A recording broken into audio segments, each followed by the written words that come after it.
Hello વિદ્યાર્થી મિત્રો, આજે આપણે જે ટોપિક લેવાના છીએ એ લેવાના છીએ વિરામ ચિહ્નો.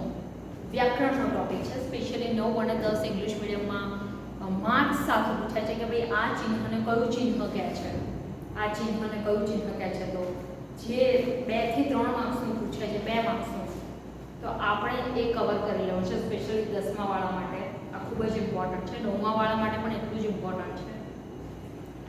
અને વ્યાકરણની જે 9મા વાળા જે સ્પેશિયલી નોટ બનાવે છે એમને સાચવી રાખવાની છે, જેથી એ 10મામાં ઉપયોગી બને. કારણ કે એનું એ જ વ્યાકરણ 10મામાં તમારે આવવાનું છે. અને 10મામાં જે અત્યારે બાળકો આવી ગયા છે એમણે તો ઓલરેડી મેં કહેલું જ છે કે વ્યાકરણની નોટ જે 9મામાં બનાવી રાખી છે એ જ આપણે કન્ટિન્યુ 10મામાં કરવાની છે. તો હવે આપણો જે ટોપિક છે એ છે વિરામ ચિહ્નો. એમાં પહેલું વિરામ ચિહ્ન છે પૂર્ણ વિરામ. પૂર્ણ વિરામ એટલે કે વાક્ય જ્યારે પૂરું થાય, વાક્ય જ્યારે પૂરું થાય ત્યારે જે ચિહ્નો મુકાય એને પૂર્ણ વિરામ કહે છે. એનું ઉદાહરણ છે મારું નામ નીલમ છે. આ છે પછીનું જે વાક્ય છે એ છે પૂર્ણ વિરામ. આ છે એમાં જે આ જે છે નામ એ છે પૂર્ણ એટલે પૂર્ણ વિરામ છે. મારું નામ નીલમ છે. આપણે જે આ ઉભા રહીને 1 સેકન્ડ માટે જે શ્વાસ લીધો એને આપણે ત્યાં પૂર્ણ વિરામ મૂક્યું છે, કારણ કે આ વાક્ય અહીં પૂરું થઈ જાય છે. એના પછી છે કોઈ દિવસ મારું વર્તન ખરાબ હોવાની ટીકા થઈ નથી. આ આપણે કન્ટિન્યુ વાક્ય બોલી જઈએ છે. કોઈ દિવસ મારું વર્તન ખરાબ હોવાની ટીકા થઈ નથી. નથી અને આ વાક્ય અહીંયા પૂરું થાય છે. તો આ જે પોઈન્ટ છે એ છે પૂર્ણ વિરામ. સૌથી સહેલો પોઈન્ટ છે પૂર્ણ વિરામ. માત્ર એક પોઈન્ટ કરી દેવાનો છે અને એ નિશાની છે પૂર્ણ વિરામ. એના પછી આવે છે અલ્પ વિરામ. અલ્પ એટલે થોડી વાર પછી મુકાતું. બહુ લાંબુ વાક્ય હોય તો આપણે કન્ટિન્યુ બોલવા માટે જ્યાં વચ્ચે શ્વાસ લઈએ છીએ એ શ્વાસની જગ્યાએ ભાષામાં જો કોઈ વસ્તુ મુકાતી હોય તો એ છે અલ્પ વિરામ. તો આવો પહેલા એની વ્યાખ્યા જોઈએ. અલ્પ વિરામ એનું નિશાન છે સામાન્ય આમ કરીને આમ. આ યાદ રાખવાનું છે મિત્રો. સળંગ વાક્યના એકાદ ખંડ સાથે અલ્પ વિરામ માટે પણ આ ચિહ્ન વપરાય છે. એટલે કે સળંગ વાક્યના એકાદ ખંડ એટલે કે ઊભું રહેવું, એક બ્રેક મારવું. જ્યારે તમે બોલો છો કન્ટિન્યુ ત્યારે જે શ્વાસ લેવા માટે 1 સેકન્ડનો સમય લો છો એ વાક્યમાં, તો એને ભાષાકીય રીતે જોવા જઈએ તો એને અલ્પ વિરામ કહે છે. તો આવો એનું ઉદાહરણ તરીકે જોઈએ. એમાં પહેલું ઉદાહરણ છે એના કામમાં અને વર્તનમાં કોઈ દિવસ ફેરફાર થાય જ નહીં. એના કામમાં પછી આપણે ઉભા રહ્યા અને વર્તનમાં. તો જે આ છે એ શું છે? અલ્પ વિરામ.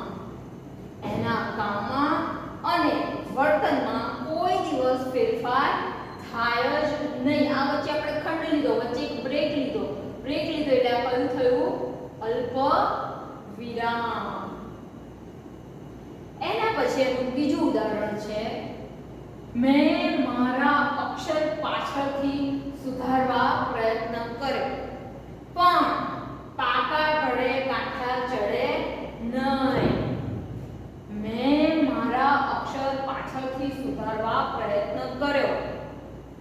પછી એક બ્રેક લીધો છે શ્વાસ માટે અને વાક્ય આગળ વધારવાનું છે. તો એ જે બ્રેક લીધો અને જે ભાષાકીય આપણે ચિહ્ન મૂક્યું એ છે અલ્પ વિરામ. પણ પાકા ઘડે કાંઠા ચડે નહીં.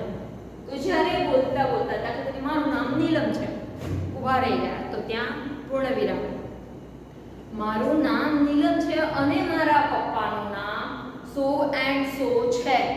તો જે આવ્યું વચ્ચે અને મારા પપ્પાનું નામ, તો અને પહેલા જે ચિહ્ન મુકાય છે એ કયું ચિહ્ન છે? અલ્પ વિરામ. હવે એના પછી છે અર્ધ વિરામ. અર્ધ વિરામ એટલે શું? તો પૂર્ણ વિરામ અને અલ્પ વિરામનો સમન્વય. એટલે કે એક ચિહ્ન આનું લાગે અડધું ચિહ્ન આનું લાગે. આ બંનેનું મિશ્રણ થઈ અને એક નવું ચિહ્ન બન્યું છે જેનું નામ છે અર્ધવિરામ. અર્ધવિરામ એટલે અલ્પથી વધારે. આ જે વાક્ય છે એ દાખલા તરીકે આપણે આમ બોલવા જઈએ તો આટલેથી નહીં પણ અહીંયાથી જો અલ્પવિરામ કાપવું હોય તો એ અલ્પવિરામ. જો અર્ધવિરામ એટલે અલ્પથી વધારે અને પૂર્ણથી ઓછો વિરામ લેવાનું સૂચવે છે. એટલે આના જેમ તરત જ આપણે અહીંયા અલ્પવિરામ મૂક્યું એવું નથી મૂકવાનું. હવે એનું ઉદાહરણ જોઈએ આપણે તો આપણે ઝડપથી આઈડિયા આવશે. વ્યક્તિના વર્તન પર તેનો કાબુ, વાણી, વર્તન અને વિચાર પર નિયંત્રણ, આહાર વિહાર પ્રત્યે મિતાહારીપણું. તો આ જે બધા ચિહ્નો છે મિત્રો એને કહેવાય અર્ધવિરામ. એટલે કે પૂર્ણ વિરામ અને અલ્પ વિરામનો સમન્વય એટલે અર્ધવિરામ. ફરી એકવાર વાંચીએ. વ્યક્તિના વર્તન પર તેનો કાબુ, વાણી, વર્તન અને વિચાર પર નિયંત્રણ, આચાર વિહાર પ્રત્યે મિતાહારીપણું તથા નીતિમત્તામાં ઊંચું ધોરણ જાળવવું. તો આટલું મોટું વાક્ય છે તો એમાં ક્યાં કઈ રીતે અર્ધવિરામ મૂકવું, અલ્પવિરામ મૂકવું એ જોવાનું છે. ખૂબ જ લાંબુ વાક્ય છે. તમે વિચારો કે આ અર્ધવિરામ મૂકવામાં આવ્યા નથી તો કેવી રીતે થાય? વ્યક્તિના વર્તન પર તેનો કાબુ, વાણી, વર્તન પર વિચાર નિયંત્રણ, આહાર વિહાર પ્રત્યે મિતાહારીપણું તથા નીતિમત્તામાં ઊંચું ધોરણ જાળવવું. આ કેવું લાગે? તો જ્યાં જ્યાં શ્વાસ લેવાનો છે અને વાક્ય પૂરું થાય એવી સંભાવનાઓ છે એટલે એને કહેવાય છે અર્ધવિરામ. અડધો વિરામ, હાફ રેસ્ટ, જેને આપણે શબ્દ વાપરીશું કે ઇંગ્લિશમાં જો તમારે કહેવું હોય તો ક્યાં લઈ શકાય એવું છે. તો આટલું મોટું વાક્ય છે તો આ રીતે અહીંયા રેસ્ટ લઈ શકાય. એટલે પૂર્ણ વિરામની નિશાની અને અલ્પ વિરામની નિશાની બે ભેગી થઈ અને કઈ નિશાની થાય છે? અર્ધ વિરામની નિશાની. તો આ તમારે લખવાનું છે. એના પછી આવે છે ગુરુ વિરામ. એના વિશે હવે આપણે જોઈએ. આ જે ગુરુ વિરામ છે એને ઘણા લોકો મહાવિરામ પણ કહે છે. શું કહે છે? મહાવિરામ. તો હવે ચોથું વિરામ ચિહ્ન છે ગુરુ વિરામ. ગુરુ એટલે મોટું અને વિરામ એટલે રેસ્ટ. એની વ્યાખ્યા છે ગુરુ વિરામને ઘણા મહાવિરામ પણ કહે છે. કોઈ એક વિધાન થઈ ગયા પછી તેના સમર્થન રૂપે બીજું વિધાન કરવાનું હોય અથવા તો કહેવાનું હોય ત્યારે બંને વચ્ચે ગુરુ વિરામ વપરાય છે. દાખલા તરીકે ઉદાહરણ છે પહેલું, ખરાબ બોલવું નહીં, ખરાબ સાંભળવું નહીં, ખરાબ જોવું નહીં. આ ત્રણ વાંદરાઓ કેટલું બધું કહી જાય છે. તો અહીંયા અલ્પવિરામ છે, ખરાબ બોલવું નહીં ત્યાં, ખરાબ સાંભળવું નહીં ત્યાં અલ્પવિરામ છે, ખરાબ જોવું નહીં એના પછી આવે છે ગુરુ વિરામ. તમે જોઈ શકો છો મિત્રો આ ગુરુ વિરામની નિશાની છે. આપણે અહીંયા જોઈએ કે આ ગુરુ વિરામની નિશાની છે. તો આ વાંદરાઓ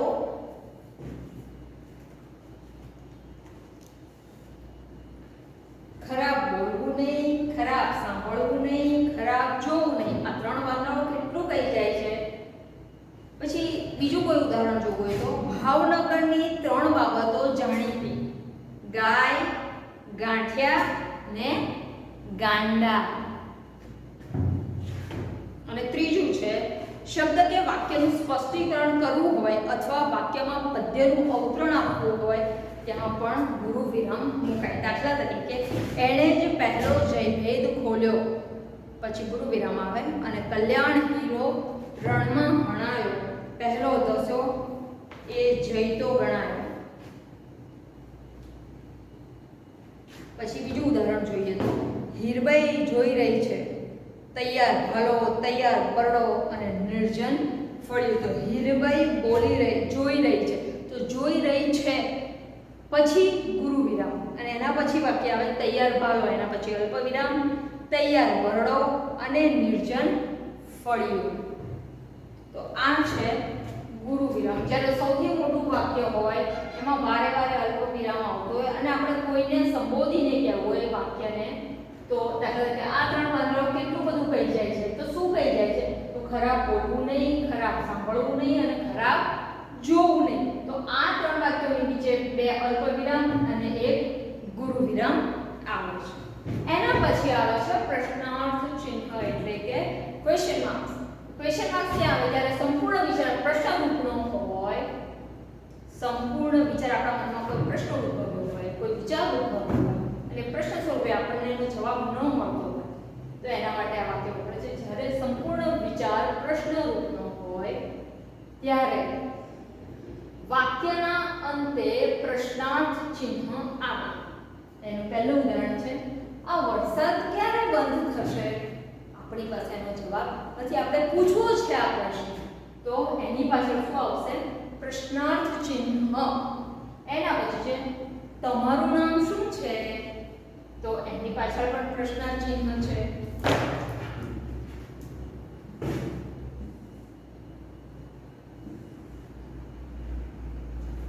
હવે તમે ક્યારે આવશો? તો એ પણ આપણે સામેવાળા પાસેથી જવાબ માંગીએ છીએ, આપણે એને પ્રશ્ન પૂછીએ છીએ, એના કારણે એ વાક્ય પાછળ શું આવે છે? ક્વેશ્ચન માર્ક્સ એટલે કે પ્રશ્નાર્થ ચિહ્ન. આ સૌથી સહેલું છે. એના પછી આવે છે ઉદ્ગાર ચિહ્ન. પ્રશંસા, ધિક્કાર, ક્રોધ, આશ્ચર્ય એમ વિવિધ ઉદ્ગારો સૂચવવા તેમજ સંબોધવા ઉદ્ગાર ચિહ્નનો ઉપયોગ થાય છે. એમાં પહેલું છે પણ તારા અભિમાન ક્યાં ઓછા હતા? પણ તારા અભિમાન ક્યાં ઓછા હતા? આ ગુસ્સાવાળું વાક્ય છે. પણ તારું અભિમાન ક્યાં ઓછું હતું? બરોબર છે? તે ઉદ્ગાર ચિહ્નમાં. તારી મમ્મીને તૈયાર રહેવા કહી દેજો. હો, આપણે કહી દીધું છે વાક્ય, આપણે એમને એક ઓર્ડર આપ્યો છે, તો એની પાછળ પણ આ તારી મમ્મીને તૈયાર રહેવા કહી દેજો. હો. અને પછી આવે છે હા હા હા ગજબ કરો છો બા, એટલે કે બાને રોકવા માટેનો પ્રયત્ન થયેલો છે. બા ગુસ્સામાં છે, બા કંઈ બોલે છે, બા કંઈ પ્રતિક્રિયાઓ આપે છે, એના માટે એમને કંટ્રોલ માટે આ વાક્ય વપરાયું છે. હા હા હા ગજબ કરો છો બા, એટલે એમ કે બંધ થઈ જાઓ, શું બોલો છો આ તમે? હા હા હા એટલે કાઠિયાવાડી ભાષામાં હાઉ કરો, બસ કરો, થોભો, સ્ટોપ, એનો આ અર્થ થાય છે, જેના પાછળ આશ્ચર્ય ચિહ્ન વપરાય છે.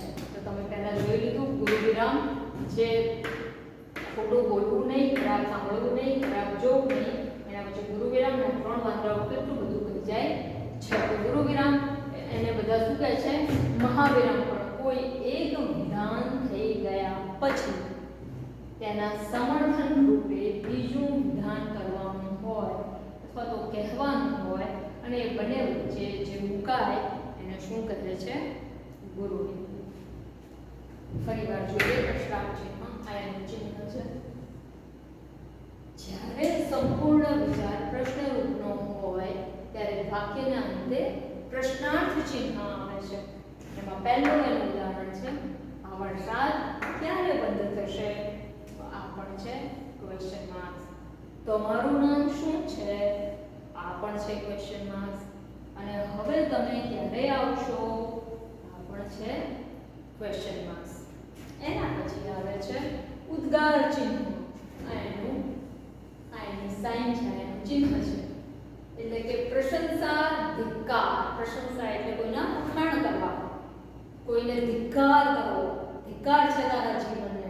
હવે ક્યારે ગુજરાતીની ચોપડીમાં વાંચ્યું હોય, ઇંગ્લિશની ચોપડીમાં પણ આ બધા ચિહ્નો આવે છે.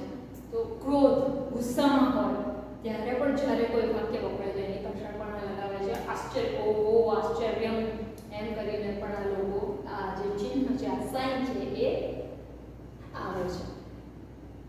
તો વિવિધ ઉદ્ગારો સૂચવવા તેમજ સંબોધવા ઉદ્ગાર ચિહ્નનો ઉપયોગ થાય છે. પણ તારા અભિમાનના ક્યાં તારા અભિમાન ક્યાં ઓછા હતા? તો આ જે સાઈન છે શેની છે? ઉદ્ગાર ચિહ્ન, આશ્ચર્ય. તારી મમ્મીને તૈયાર રહેવા કહેજે હો. આ પણ ઉદ્ગાર ચિહ્ન. અને ગજબ કરો છો બા, આ પણ છે ઉદ્ગાર ચિહ્ન. હવે એના પછી આવે છે વિગ્રહ રેખા. હવે આપણે જાણીએ કે વિગ્રહ રેખા વિશે. વિગ્રહ રેખા એટલે આપણે એની નિશાની અહીંયા જોઈ જ છે. હવે એની વ્યાખ્યા શું છે? તો લખતી વખતે લીટી પૂરી થઈ જતા શબ્દ કે વાક્ય અધૂરું રહી ગયું હોય ત્યારે તેનો ઉપયોગ થાય છે. ફરી એકવાર, લખતી વખતે લીટી પૂરી થઈ જતા શબ્દ કે વાક્ય અધૂરું રહી ગયું હોય ત્યારે તેનો ઉપયોગ થાય છે. તેનો વિગ્રહ રેખા નો. એનું ઉદાહરણ આ પ્રમાણે છે. અડધા દિવસમાં જ તેમણે શંકરને પકડી પાડ્યો. તો આ દાખલા તરીકે આપણે અહીંયા માનીએ કે અહીંયા આપણો જે ચોપડો છે અહીંયા પૂરો થાય છે, અહીંયા લીટી પૂરી થઈ જાય છે. આ ધારો કે લીટી છે અને લીટી અહીંયા પૂરી થઈ જાય છે. તો આ જે નિશાની છે એને શું કહેવાય? વિગ્રહ રેખા. અડધા દિવસમાં જ તેમણે દેવશંકર એ નામ છે પણ આખું નામ અહીંયા આવી શકતું નથી. તો એ નામ અહીંયા કન્ટિન્યુ કરવા માટે જે સાઇનનો ઉપયોગ થાય છે, જે આ લીટી કે વિગ્રહ રેખાનો ઉપયોગ થાય છે, શું થાય છે કે દેવશંકરને પકડી પાડ્યો. અડધા દિવસમાં જ દેવશંકરને પકડી પાડ્યો. તો દેવશંકર પૂરું આવતું નથી એટલે આપણે એને પૂરું કરવા માટે અહીંયા વિગ્રહ રેખાનો ઉપયોગ કર્યો છે. એનું બીજું ઉદાહરણ છે, કાલે આપણે ઉદયપુર, ચિત્તોડગઢ અને જેસલમેર જવાનું છે. તો અહીંયા ચિત્તોડગઢ પૂરું આવતું નથી. તો આપણે જે અહીંયા ઉપયોગ કર્યો લીટીનો એને શું કહેવાય? વિગ્રહ રેખા. એટલે કે લીટી પૂરી થઈ જતા એ શબ્દ પૂરો નથી થતો, એ વાક્ય પૂરું નથી થતું અને જે આપણે ચિહ્ન મૂકીએ છીએ એને વિગ્રહ રેખા કહેવામાં આવે છે. તો ખબર પડી ગઈ મિત્રો. એના પછીની આઠમું છે મહારેખા. આ રેખા અને આ રેખામાં તમને ડિફરન્સ લાગે છે? બિલકુલ, કારણ કે આ રેખાની સાઈઝ નાની છે અને આ રેખાની સાઈઝ મોટી છે. અમુક બાબતો, વસ્તુઓ કે હકીકતો ગણાવ્યા પછી ઉપસંહાર રૂપે, ઉપસંહાર એટલે કે સમરી, ઉપસંહાર રૂપે મહારેખા મુકાય છે. પૂર્વપદનો ભેદ સ્પષ્ટ કરવા આ રેખા મુકાય છે. પૂર્વપદ એટલે પહેલાનું વાક્ય અથવા પહેલાનો શબ્દ, એને પૂર્વ એટલે પહેલા એનો ઉપયોગ છે. એમાં ઉદાહરણ છે. એનું પહેલું ઉદાહરણ છે, છોકરો આગળ કશું જ બોલ્યો નહીં. છોકરો આગળ કશું જ બોલ્યો નહીં, બોલી શક્યો પણ નહીં. આ જે છે શું લખ્યું? અમુક બાબતો, વસ્તુ અને હકીકતો જણાવવા માટે. તો આ જે વાક્ય છે એ કોઈ હકીકત જણાવે છે. તો એના કારણે અહીં આ મહારેખાનો ઉપયોગ થયો છે. હવે એનું બીજું ઉદાહરણ છે, આવતીકાલની ફીસ્ટમાં લાડુનું જમણ. હવે આ કોઈ બાબત છે, કોઈ એડવર્ટાઇઝ છે, તો એની વાત કરવામાં આવી છે કે આવતીકાલની ફીસ્ટમાં લાડુનું જમણ. હવે તો શું? આ વાંચતા જ પંડિતજી થંભી ગયા. આ વાંચતા જ પંડિતજી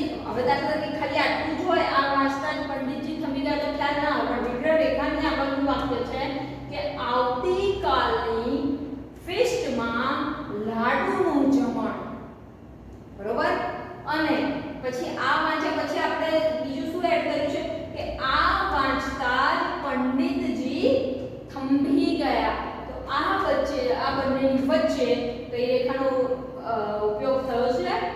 મહારેખા. એના પછી છે અવતરણ ચિહ્ન, જેને તમે કોમા કહો છો. એ ડબલ પણ હોય અને સિંગલ પણ હોય.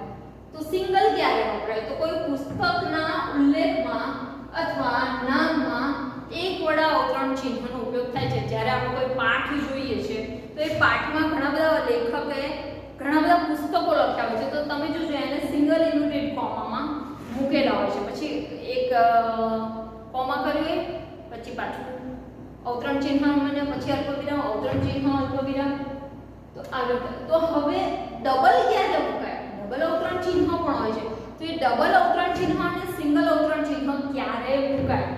તો કોઈના બોલાયેલા શબ્દો સહેજ પણ ફેરફાર કર્યા વિના ટાંકવાના એટલે કે લખવાના હોય. દાખલા તરીકે કોઈ લેખકે કોઈનો અનુભવ રજૂ કર્યો હોય, તો એ અનુભવ રજૂ કરવા માટે એને પરફેક્ટ શબ્દો જ લીધા હોય, બિલકુલ એનો ભાવાર્થ એ શાબ્દિક રીતે જ એને મૂક્યો હોય, તો એ ડબલ અવતરણ ચિહ્નનો ઉપયોગ થાય છે. તો બેવડું અવતરણ ચિહ્ન મુકાય છે. તો હવે આપણે એનું પહેલું ઉદાહરણ જોઈએ. કનૈયાલાલ મુનશીએ પાટણની પ્રભુતા, ગુજરાતનો નાથ, રાજા ધીરાજ, આ બધી એમની પુસ્તક છે. કોની? કનૈયાલાલ મુનશી.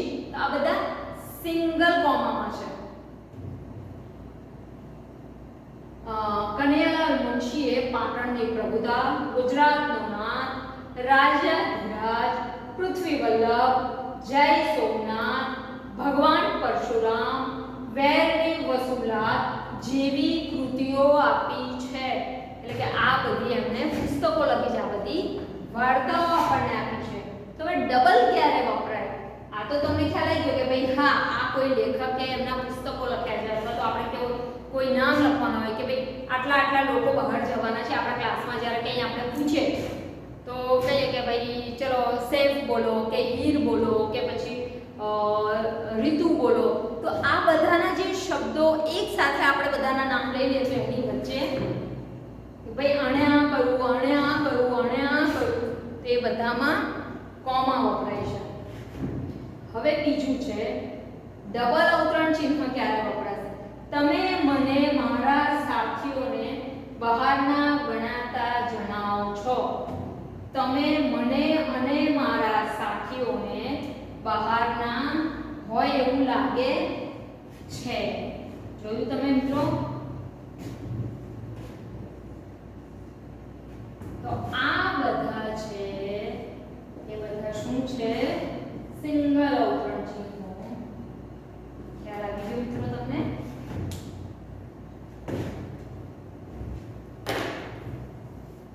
તો અવતરણ ચિહ્નોમાં આપણે જોયા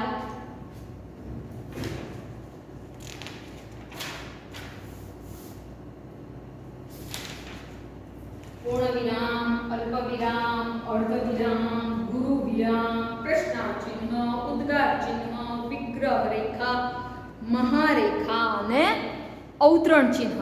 તો આપણે આ બધું જ જોયું. એમાં તમને ક્યાંય ન ખબર પડી હોય તો તમે મને આવીને પૂછી શકો છો. અધરવાઇઝ આપણો આ ટોપિક અહીં પૂરો થાય છે. છતાં આપણે દરેક જે ચિહ્નો છે એને શું કહેવાય એને આપણે એક સાથે, આ તો આપણે એની વ્યાખ્યાઓ અને ઉદાહરણો જોયા. હવે આપણે એને માત્ર ચિહ્નો સાથે જોઈએ, કારણ કે પરીક્ષામાં આપણને માત્ર ચિહ્નો જ પૂછાય છે. પણ આ તો તમને આઈડિયા આવે. આપણે ડીપલી એટલા માટે લીધું કે આ તમને આઈડિયા આવે કે આ કેવી રીતે લખાય, ક્યાં વપરાય, એ કારણથી તમને ક્યાંય મૂંઝવણ ન થાય એના કારણે આપણે આ લીધું છે.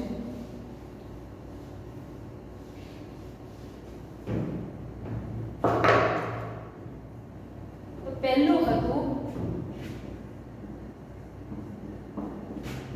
પૂર્ણ વિરામ.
પછી છે ઉદ્ગાર ચિહ્ન,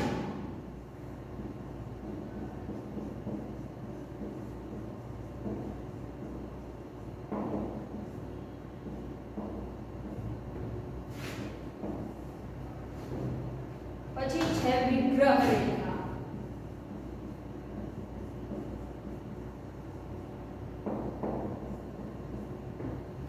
અને પછી છે મહારેખા,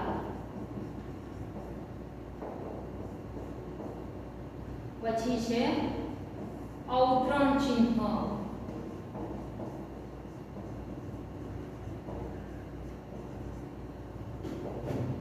એમાં આ ડબલ અવતરણ ચિહ્ન અને આ સિંગલ અવતરણ ચિહ્ન. ખ્યાલ આવી ગયો મિત્રો તમને કોના કયા કયા સાઇન છે, કોની કઈ કઈ નિશાની છે. પૂર્ણ વિરામ એટલે સામાન્ય ટપકું, અલ્પ વિરામ એટલે થોડું નાનું પૂર્ણ વિરામ પછી એક લાંબી લાઈન ખેંચવાની, અર્ધ વિરામ એટલે ટપકું અને અલ્પ વિરામનો સમન્વય, ગુરુ વિરામ એટલે બે ટપકા, પ્રશ્નાર્થ ચિહ્ન એટલે ક્વેશ્ચન માર્ક, ઉદ્ગાર ચિહ્ન એટલે લીટી અને નીચે ટપકું, વિગ્રહ રેખા એટલે નાની લાઈન, મહારેખા એટલે મોટી લાઈન, પછી છે અવતરણ ચિહ્ન, એમાં ડબલ અવતરણ ચિહ્ન અને સિંગલ અવતરણ ચિહ્ન. તો ડબલ અવતરણ ચિહ્ન ક્યાં વપરાય છે, સિંગલ અવતરણ ચિહ્ન ક્યાં વપરાય છે, તમને આઈડિયા આવી ગયો હશે. તો આ રીતે આપણા જે વિરામ ચિહ્નો છે, જે આપણે 1 થી 2 માર્ક્સના વ્યાકરણમાં, 9મામાં, 10મામાં, ઇંગ્લિશ મીડિયમમાં સૌથી વધારે પૂછાય છે, ગુજરાતી મીડિયમમાં માત્ર જાણકારી માટે છે. તો આ તમને મેં સમજાવી દીધું છે. છતાં તમને ક્યારેય કંઈ ન ખબર પડે તો મને આવીને પૂછી શકો છો મિત્રો. આ ટોપિક અહીં પૂરો થાય છે. Thank you.